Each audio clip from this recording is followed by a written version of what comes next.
শুভ সন্ধ্যা। আজি নাট্য সন্ধ্যালৈ সকলোকে স্বাগতম জনাইছো।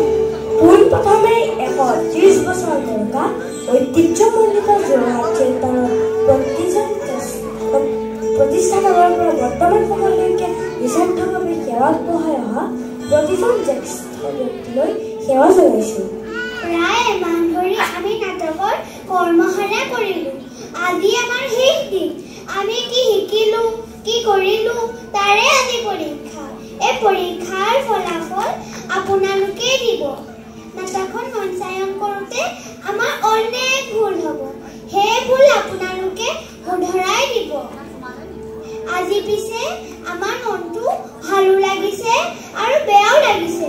একেবাৰে মনৰ কথা কৈছা। কৰ্মশালাৰ প্ৰতিটো দিনে আমাৰ বাবে সুন্দৰ আছিল। কৰ্মশালালৈ অহাৰ কথা মনতেই আছে।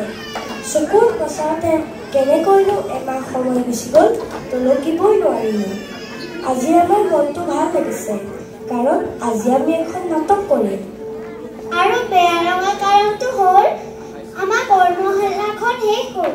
ৰাতিপুৱা প্ৰাৰ্থনা কৰা, ব্যায়াম কৰা, শিক্ষাগুৰুসকলে আমাক শিকোৱা কথাবোৰ, বিভিন্ন খেল খেলা, নাচ গান, হাঁহি ধেমালি, এই সকলোবোৰ বৰকৈ মনত পৰি থাকিব, নহয়নে?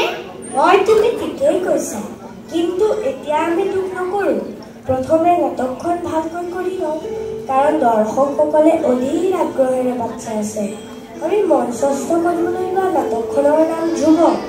কৰ্মশালাৰ প্ৰতিজন শিক্ষাৰ্থীয়ে এই নাটকখনৰ বিভিন্ন চৰিত্ৰত অভিনয় কৰিব। সন্মানীয় দৰ্শকসকল, আপোনালোকৰ মৰম আশীৰ্বাদ বিচাৰি আমি নাটকখন আৰম্ভ কৰিবলৈ আগবাঢ়িছো। আপোনালোকৰ সহযোগিতাই আমাক উৎসাহিত কৰিব। তাৰ আগতে আপোনালোকক কেইটামান অনুৰোধ কৰিছো। আপোনালোকৰ ওচৰত থকা মোবাইল ফোনটো অনুগ্ৰহ কৰি অফ কৰি থ'ব বা চাইলেণ্ট মোডত ৰাখিব। ফটো বা ভিডিঅ' কৰোঁতে ফ্লাছ লাইটটো ব্যৱহাৰ নকৰিব। ব'লক এতিয়া আমি নাটকৰ মাজলৈ যাওঁ। নাটকৰ শেষত পুনৰ লগ পাম দেই। ব'লা।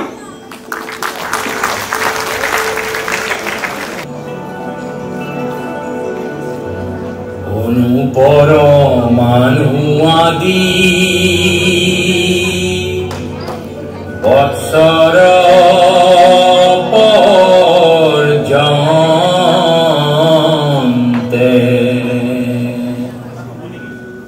হেন জ্যোতি চক্ৰ জীৱা আশয়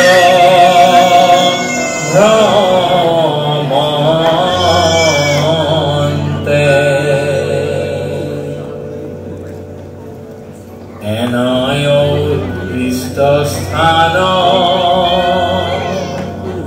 ধ্ৰুৱে পাই ৰৈলা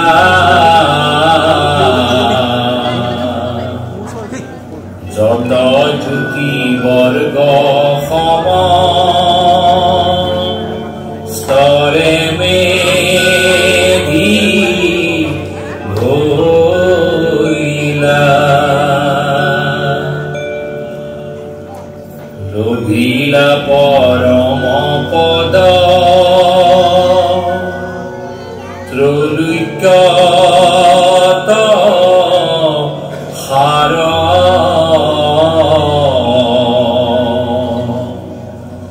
স্থিত হৈয়া আশা ধ্ৰুৱ ওপৰে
Aha,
হঠাৎ তোমাৰ মুখত বিষাদৰ ৰেখা? যিও ৰজাই সংগীত হাৰিণী হৈ ৰাণী হিচাপে মই পৰিছে। মোৰ আছে ৰাজ অট্টালিকাৰ নহয়, ৰাজ অট্টালিকাৰ ৰাণী হৈ আপুনি খুব আনন্দত সহভাগী হৈ আছে। ৰাণী পুৰুষী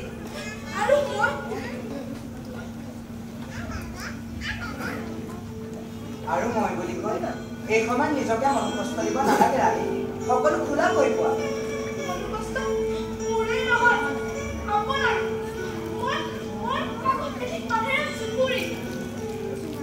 ইমান সুখৰ বতৰাত দুখৰ কথাই আনন্দ মচিব নালাগে ৰাণী। আমাৰ এই মিলনৰ স্বাক্ষৰ যুগে যুগে চিৰন্তন হৈ থাকিব। কেৱল এই মৰ্ত্যতে নহয়, সৰগতো সৌ দূৰৰ নীলিম আকাশত। স্থিত হইয়া আশা ধ্ৰুব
জীৱনত যে কি বিড়ম্বনা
মই বৰ চিন্তাত পৰিছো ৰাজ্য ৰজা হৈও প্ৰজাপালক হৈও আজি নিজৰ সংসাৰখনকে চম্ভালিব পৰা নাই চিন্তা নকৰিব মহাৰাজ ভাগ্যৰ লিখন কোনে খণ্ডাব চোৰাংচোৱাত তোমালোকে ৰাজ্যৰ ইমূৰৰ পৰা সিমূৰলৈ ধ্ৰুৱ বিচাৰি আনিব মন্ত্ৰীবৰ মহাৰাজ ৰাজ্যত ঘোষণা কৰি দিয়ক যিয়ে ধ্ৰুৱৰ সংবাদ পাব তাক কোন ৰূপৰ মুদ্ৰাৰ লগতে এটি ৰাজ বিষয়াৰ পদবীও দিয়া হ'ব ভাল মহাৰাজ তোমালোকে মহাৰাজৰ আদেশ পালন কৰা ভাল মন্ত্ৰীবৰ আৰু কওক তুমি ৰাজ্যত দুৰ্নীতি সকলোকে মহাৰাজৰ আদেশ শুনাই দিয়া ভাল মন্ত্ৰীবৰ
তোমালোকৰ লগত কথা বহনা মাৰিবলৈ মোৰ সময় নাই মোৰ পেট নভৰে মই আহিলো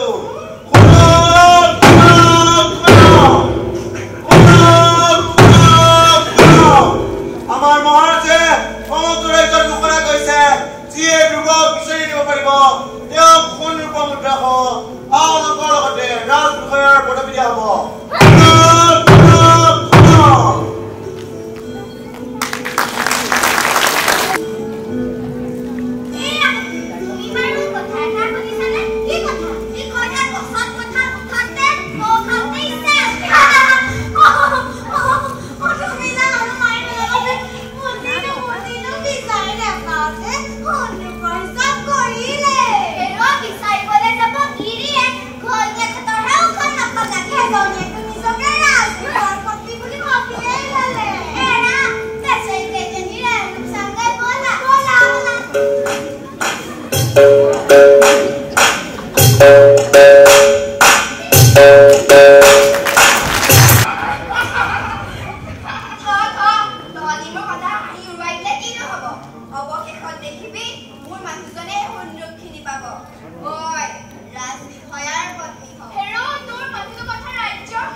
ইও কিন্তু ভাই বলা কথা হেৰা ভাত ঘুমা দিয়া কাৰণে মামা হে লৰাটো আমাৰ এটা দেখা নাই খাও কলা উঠে গছ তলা পুৰালে নাই বাপ পাৰে উঠে বলা লৰা ক'ত পাবা সৰু লৰা মিছা বাকি ক'ত পাবা এ বে হক এই নদী পাহাৰৰ কিন্তু লৰাটো নাই আমি না কাই পাবলৈ বিচাৰি নামগো ও কালি পৰা বোলে মা ঘৰত নাই মাক পাগলৰ দৰে হৈছে মাকৰ কাৰণে আমাৰ অধিকতক হ'ব দে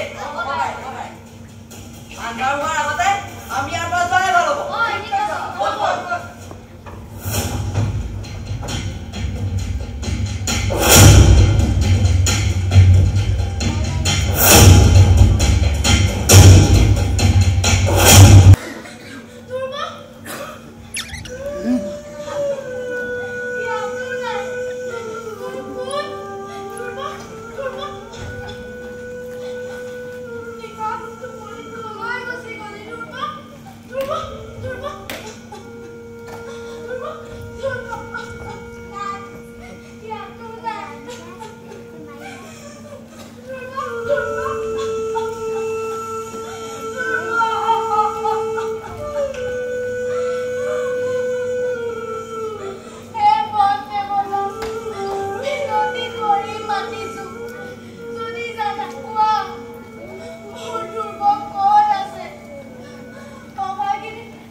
হাতত ন্যায় তন্ত্ৰলৈ প্ৰেম প্ৰীতিৰ প্ৰজা আনুগত্য লাভ কৰিব পৰা নাই।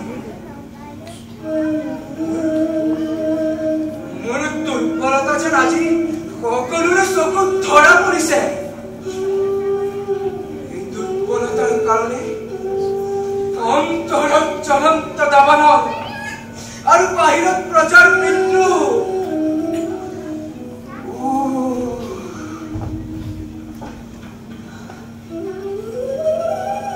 দ্বিতীয় পানী গ্ৰহণ কৰাৰ কি যে পৰিণাম।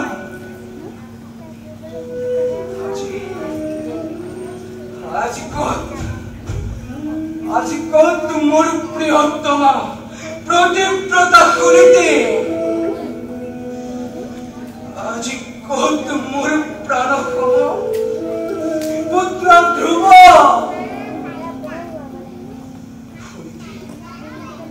সুনীতি দুখ কি?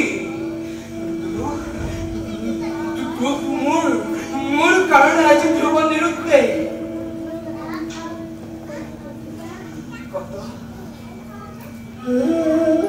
কত যাগ যজ্ঞ সাধনা ফলত ধ্ৰুৱহে পুত্ৰ মই লাভ কৰিছিলো, কিন্তু আজি তাৰ হল কি? ধ্ৰুৱ ধ্ৰুৱ ধ্ৰুৱ ধ্ৰুৱ।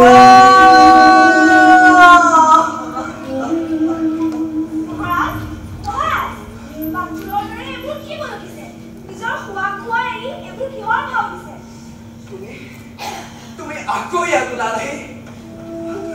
তোমাক দেখিলে মোৰ ভয় লাগে ৰাণী। মই মিনতি কৰি ভাবিছো মোক আৰু জ্বলাই নিদিবাহি। যোৱা ৰাজকাৰেঙলৈ যোৱা। তেন্তে কি বিচাৰি আহিছা কোৱা? মই তোমাক সিংহাসন দিছো, ৰাজ্য দিছো, সকলো দিছো। তুমি আৰু কি বিচাৰি আহিছা ৰাণী?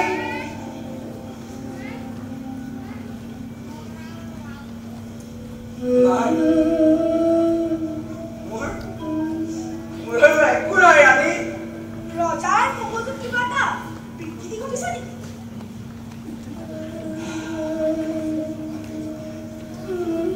ৰাণী, মই অলপ স্বাধীনতা বিচাৰি আছো, আৰু সেয়া হৈছে নিৰ্জন কাৰণত অগণমান বিশ্ৰাম।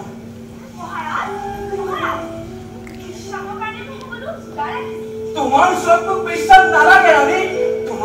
তোমাৰ দৃষ্টিত মোক কঁপি উঠে। তোমাৰ স্পৰ্শত মোক পুৰি উঠে ৰাণী। যোৱা, আঁতৰি যোৱা।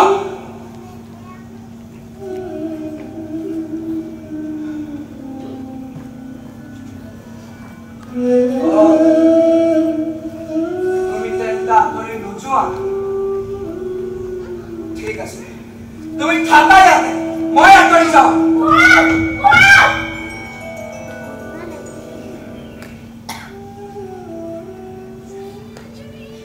ৰজাৰ কি হৈছে? চাৰিওফালে দেখোন অমংগলৰ চিন।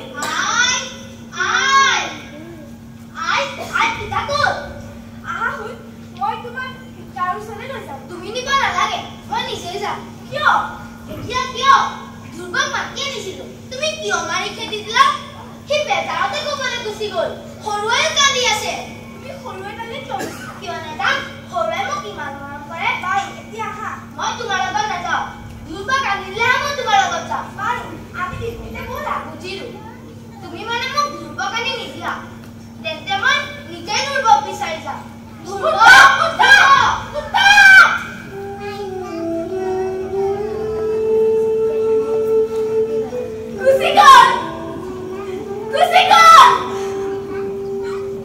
কি ভাবিছিলো? কি হ'ল? ৰজাক হাতৰ মুঠিত ৰাখি ৰাজ্যৰ ক্ষমতা হাতত লৈ ভাবিছিলো মই মোৰ সপোন দিঠকত পৰিণত কৰিব পাৰিম।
यदा यदा हि धर्मस्य ग्लानिर्भवति भारत अभ्युत्थानम् अधर्मस्य तदात्मानं सृजाम्यहम् परित्राणाय साधूनां विनाशाय सदुष्कृतं धर्म संस्थापनार्थाय संभवामि युगे युगे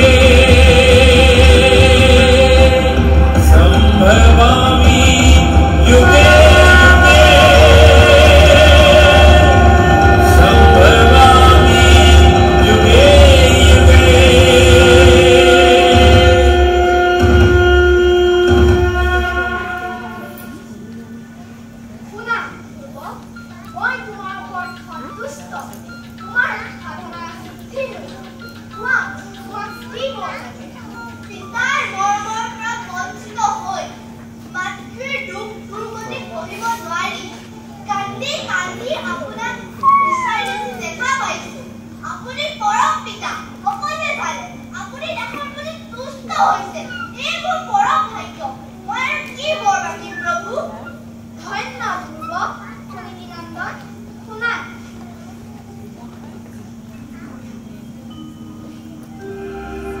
ধ্ৰুৱ তোমাৰ দুষ্প্ৰাপ্য একো নাই এই সংসাৰত তুমি হবা সৰ্বসুখী প্ৰিয় ভক্ত মোৰ দুখুনি তোমাৰ মাতা সুখী হব পাত্ৰাণী হৈ পিতাই তোমাক লব বুকুত সাৱটি হবা তুমি যুৱৰাজ কুলৰ তিলক পিতাৰ পাছত তুমি ক্ষত্ৰিয় ধৰ্ম অনুসৰি নিজ ৰাজ্য কৰিবা পালন তোমাৰ ইহলীলা শেষ হলে বিনন্দিয়া সৰগত হব তোমাৰ স্থান আৰু সেই স্থান তোমাৰ নামেৰে হব নামাকৰণ ধ্ৰুৱ লোক বুলি জনাজাত হব সৰগে মনতে তাতে তুমি চিৰদিন থাকিবা জিলিকি মায়াৰে মোহিত হৈ মোহান্ধ মানৱে মায়াৰ জ্বালা সহিব নোৱাৰি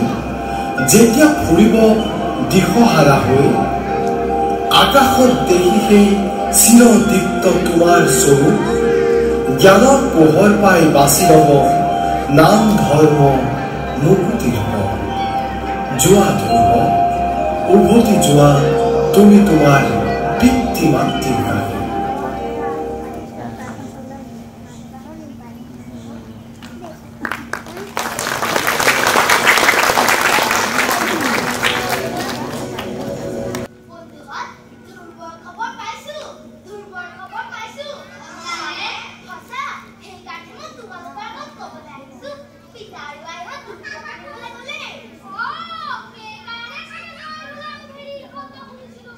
অনুসাদনে মঙ্গল ধৰি কৰি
দৰ্শকসকল, ইমান সময় আপোনালোকে ধৈৰ্যৰে আমাৰ নাটক উপভোগ কৰাৰ বাবে আপোনালোক সকলোলৈকে আন্তৰিক ধন্যবাদ আৰু সেৱা যাচিলোঁ।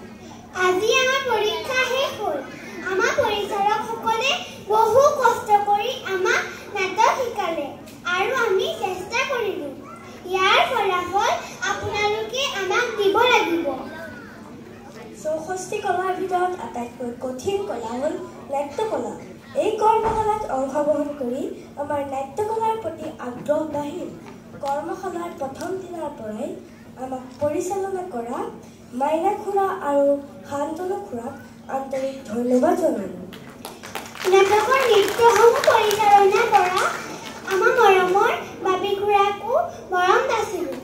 নাটকত সুন্দৰকৈ সংগীতেৰে সজাই তোলা জয়ন্ত বৰ্তা আৰু শ্যামৰ খুৰাকো আমাৰ মৰম দিলোঁ। পোহৰত থকা লাটুৰ খুৰা আৰু শব্দ নিয়ন্ত্ৰণত বহি থকা ৰূপম খুৰাকো ধন্যবাদ জনালোঁ। হাবিৰ মাজত বাঘ ওলালে ভয় খোৱাৰ দৰে নাটক শিকাবলৈ হলৰ ভিতৰলৈ সোমাই আহিলে ভয় খাই যোৱা পবিত্ৰ বৰ্তাকো আমাৰ সেৱা যাচিলোঁ। খং কৰিলে বৰ্তাই আমাক বহুত ভাল পায়। নাটকত থকা গীতৰ কথা আৰু সুৰ কৰিলে জয়ন্ত বৰ্তা, পংকজ বৰ্তা আৰু শান্তনু ঠাকুৰ বৰ্তা, তেওঁলোকলৈ মৰম যাচিলোঁ। লগতে বিভিন্নজনে আহি আমাক বিভিন্ন সময়ত লগ দিছে, খুৱাইছে, সঁচা কথা ক'বলৈ গ'লে আমাক সময় দিছে। যোৰহাট থিয়েটাৰৰ কৰ্মশালাৰ জৰিয়তে আমাক যি শিক্ষা প্ৰদান কৰিলে তাৰ বাবে আমি চিৰকৃতজ্ঞ হৈ ৰ'লোঁ। শেষত যোৰহাট থিয়েটাৰৰ সকলো সদস্যলৈ আমাৰ সেৱা নিবেদিলোঁ। আগলৈও যাতে আপোনালোকে আমাক এই যাত্ৰাত সহযোগিতা আগবঢ়ায়। আহা বন্ধু বান্ধৱসকল, আমি সকলোৱে উপস্থিত দৰ্শকৰ ওচৰত সেৱা লওঁ।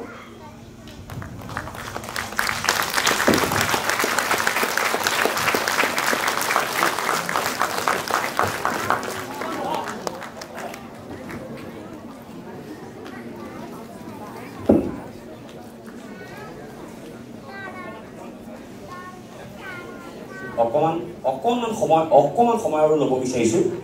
সেই কৈছে এইখিনি আপোনালোকে নিশ্চয় দেখিছে, ময়ো চাই আছোঁ। মোৰ সঁচাকৈ মই আৱেগিক হৈছোঁ আজি যে কোনোদিন নাটক নকৰা ছাত্ৰ ছোৱালী কোনোদিন মঞ্চত থিয় দি পোৱা নাই আৰু আজিকালি খুব ধুনীয়াকৈ মঞ্চখন বুজাই দিলে। যথেষ্ট কষ্ট কৰিলোঁ। মই প্ৰথমেই মঞ্চলৈ আমন্ত্ৰণ জনাইছোঁ আমাৰ পৰিচালকদ্বয় মাইনা আৰু শান্তনু, দুয়োটাকে মই মঞ্চলৈ আমন্ত্ৰণ জনাইছোঁ। লগত পাপি পাতিছিল। পৰিচালকৰ দায়িত্বত আছিল শান্তনু প্ৰতিম বৰদলৈ আৰু দীপাংকৰ জ্যোতি দত্ত। ইহঁতো আচলতে প্ৰশিক্ষাৰ্থী, বৰ বেছি দিন হোৱা নাই নাটকলৈ অহা।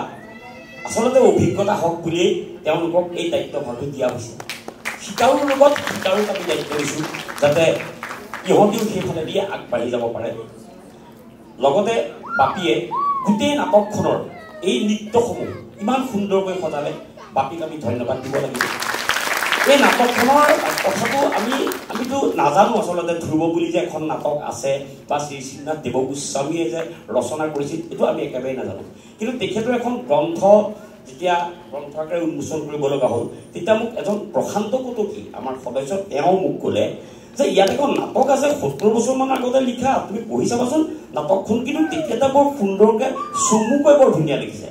মই দেখিলোঁ নাটকখন পঢ়ি, হয় বৰ সুন্দৰকৈ লিখিছে।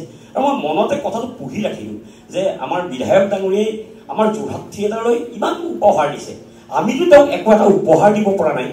মই মনত সেই কথাটো পঢ়ি ৰাখিছিলোঁ, আমি এটা উপহাৰ দিম যিটো উপহাৰেৰে তেওঁক হয়তো আপ্লুত কৰিব, আৰু সেই উপহাৰটোকে আমি জীৱনত এখন তেওঁলোকক আমি উপহাৰ হিচাপে দিব পাৰিম। এইটোৱে আমাৰ আটাইতকৈ ডাঙৰ কথা। ইয়াৰ পিছতে মই ধন্যবাদ দিব লাগিব আমাৰ এই ল'ৰা ছোৱালীখিনিৰ অভিভাৱকসকল, ইমান আমাক সহযোগিতা আগবঢ়াইছে আজি পৰ্যন্ত। এই অভিভাৱকসকলক মই বহুত আমাৰ যোৰহাট থিয়েটাৰৰ তৰফৰ পৰা মই সেৱা জনাইছোঁ যে আপোনালোকৰ সহযোগিতা আমাক সদায় আমি বিচাৰিম। আমাৰ এই নাটকখন দুদিনকৈ আছে। আমি আজি প্ৰথম নিশা কৰিলোঁ, কাইলৈ আমি আকৌ মঞ্চস্থ কৰিম এইখিনি ল'ৰা ছোৱালীকে লৈ। মই আকৌ কৈছোঁ যে মঞ্চ কি বস্তু, নাটক কি একেবাৰে নাজানিছিল প্ৰথম অৱস্থাত আহোঁতে। ইহঁতক তাৰপিছত দেখিলোঁ লাহে লাহে লাহে লাহে নিজকে ইমান ধুনীয়াকৈ উন্নত কৰি লৈ গ'ল, মাত নোলোৱা ল'ৰা ছোৱালীখিনিয়েও টংটঙাই মাতিব পৰা হ'ল। আৰু এই গোটেই ল'ৰা ছোৱালীখিনিক আমি ভিতৰত যেতিয়া কণ্ট্ৰল কৰিব লগা হয় যে কিমান এটা পৰিস্থিতি হ'ব আপোনালোকে ভাবকচোন, কিমান চিঞৰ বাখৰ। কিন্তু তাৰ মাজতো এই যে ইমান চিজিলকৈ ওলাই আছে তাৰ আঁৰত কিন্তু কেইজনমান ব্যক্তি আছে। সেই আঁৰৰ ব্যক্তিসকলক মই অকণমান মঞ্চলৈ মাতিছোঁ। আঁৰত ইমান কষ্ট কৰি আছে ভিতৰত মুক্তাৰ হুছেইন, অন্তৰা, গোটেইকেইজনক অকণমান আহকচোন, পিছফালে উঠি দিলে হ'ব। এইসকল আমি ভিতৰত এনেকৈ ৰাখিছোঁ। আমি কোনো এজন অভিভাৱকো ভিতৰত সোমাবলৈ দিয়া নাই। তেওঁলোকক পানী বটলটো যোগাৰ ধৰাৰ পৰা ড্ৰেছ পোছাক কৰালৈকে কোন কেতিয়া ওলাব এই চবকে আমি তাত বাহিৰত ভিতৰত ৰাখিছোঁ যাতে সিহঁতক সময়মতে উলিয়াই দিব পাৰে। এইটো আমাৰ যোৰহাট থিয়েটাৰে আমি এই নিয়ম অনুসাৰে আৰম্ভ কৰোঁ। আৰু এই নাটকখনত যিমান গীত নৃত্য মিউজিকৰ পৰা আৰম্ভ কৰি যিমান আমি গোটালোঁ এই গোটেই সম্পত্তিখিনি কোনো আমাৰ বাহিৰৰ পৰা আমি অনা নাই। আমাৰ যোৰহাট থিয়েটাৰৰ নিজৰ সদস্যই গোটেই কামখিনি কৰিছে। গীত লিখিছে আমাৰ শান্তনু ঠাকুৰদেৱে, কোনোদিন গীত নিলিখা মানুহজনেও দুটা গীত লিখিলে। পংকজজ্যোতি বৰুৱা, জয়ন্ত নাথ, নৃত্য বাপী আমাৰ সদস্য, আমি সকলো আমাৰ যোৰহাট থিয়েটাৰৰ ভিতৰৰ। সেইকাৰণে পুনৰ আপোনালোকক মই ধন্যবাদ জ্ঞাপন কৰিছোঁ। কাইলৈও এইখিনিয়ে আকৌ পুনৰ মঞ্চায়ন কৰিব, আকৌ পুনৰ কাইলৈ আপোনালোকক লগ পোৱাৰ প্ৰতিশ্ৰুতিৰে শুভৰাত্ৰি। নমস্কাৰ। মই এইখিনিতে আৰু এটা কথা সংযোগ কৰিব বিচাৰিছোঁ। আচলতে এই গোটেই কামটোৰ আপোনালোকে যিখিনি চালে বা যিখিনি হৈ আছে ইয়াৰ আটাইতকৈ আঁৰৰ মূল মানুহজন কিন্তু পবিত্ৰ বৰুৱা ডাঙৰীয়া।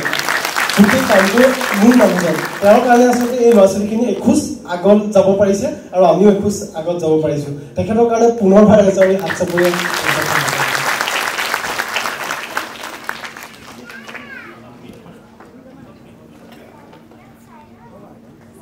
আমাৰ আজি নাটক ইমানতে সামৰণি পৰিছে। আমাৰ খালি অভিভাৱকসকলৰ প্ৰতি অনুৰোধ, আপোনালোক গুচি নাযাব, কণ্টেক্ট ধৈৰ্য ধৰি ইয়াতে বহক।